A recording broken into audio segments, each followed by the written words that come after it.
Praise the Lord. இன்னைக்கு ஏசப்பா உங்களை பார்த்து சொல்ற வார்த்தை என்ன அப்படின்னா, ஆண்டவரே நாங்கள் துன்பத்தை கண்ட வருஷங்களுக்கு சரியா எங்களை மகிழ்ச்சியாக்கும். ஆமென்.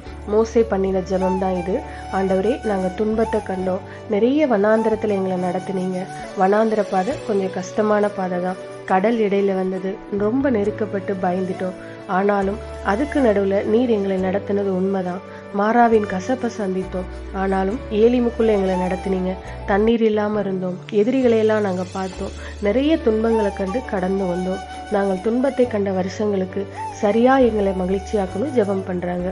நீங்க நடந்து வந்த பாதைகள்ல நிறைய துன்பங்களை கடந்து வந்திருக்கீங்களா? துன்பங்களை கடந்து வரதுல ஒரு நன்மை இருக்குது தெரியுமா?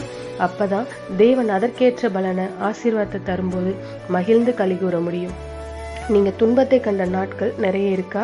அப்போ பிஸ்னஸ்ல, ஊழியத்துல, குடும்பத்துல, இந்த சமுதாயத்துல என்னைக்குமே நீங்க அதிலே நிலைத்திருக்க போறது இல்லை. இந்த மோசேவை போல நீங்களும் ஜெபம் பண்ணுங்க. ஆண்டவரே நாங்க துன்பத்தை கண்ட வருஷங்களுக்கு பதிலா எங்களை மகிழ்ச்சியாக்குங்க. நீங்க அப்படி ஜெபிச்சிங்க அப்படின்னா அதே மாதிரி கர்த்தர் செய்வார். இந்த மாதிரி ஆசீர்வாதத்தை நீங்க ஜெபித்து சுதந்திரத்து கொள்ளணும். ஜெபிக்கிறீங்களா? இப்ப ஜெபிக்கலாமா? ஆண்டவரே நாங்கள் துன்பத்தை கண்ட வருஷங்களுக்கு சரியா எங்களை மகிழ்ச்சியாக்கும். துன்பத்தை கண்ட வருஷங்களுக்கு பலனாய் எங்களை மகிழ்ச்சியாக்குங்கப்பா. இன்றைக்கு அந்த ஆசீர்வாதம் மகிழ்ச்சியை காண செய்யுங்க. இயேசு கிறிஸ்துவின் நாமத்தில் ஜெபிக்கிறோம் பிதாவே, ஆமென். God bless you.